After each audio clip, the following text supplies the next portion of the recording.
Ja prvo želim da pozdravim gledalce Kruševca i okoline i zahvaljujem se medijima na ukazanoj pažnji.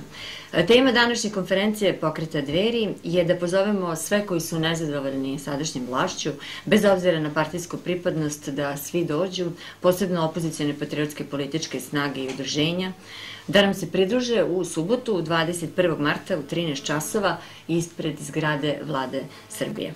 To je potrebno da uradimo pre svega zbog toga što Srpska napredna stranka do sada nije nijedno svoje predizborno obećanje održala i što svakim danom naša zemlja sve više tone u ekonomsku i u socijalnu katastrofu.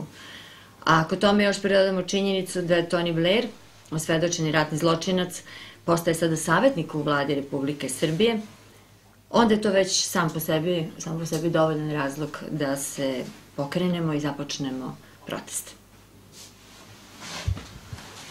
Hvala Zlatani. Ja se pridružujem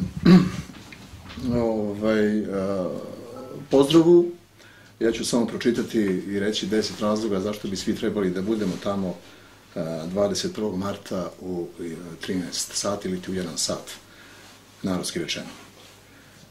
Ako si protiv daljeg pridruživanja Srbije Evropskoj uniji, ako si protiv ulaska Srbije u NATO, ako si protiv da MMF odluči o tome koliko će i kada će poskupiti struja, ako si protiv toga da Tony Blair bude savjetnik u vladi Srbije, ako si protiv smanjenja plata i penzija, ako si za prestanak daljeg zaduživanja države, ako si za veću saradnju sa Rusijom, ako si za da naša bogatstva poput Telekoma ostanu u našem vlasništvu, ako si za zaštitu prezaduženih porodica, ako si za oslobođenje medija od cenzure, vlasti naravno, razloga je dosta, ima ih još više, nećemo vam previše oduzimati vremena.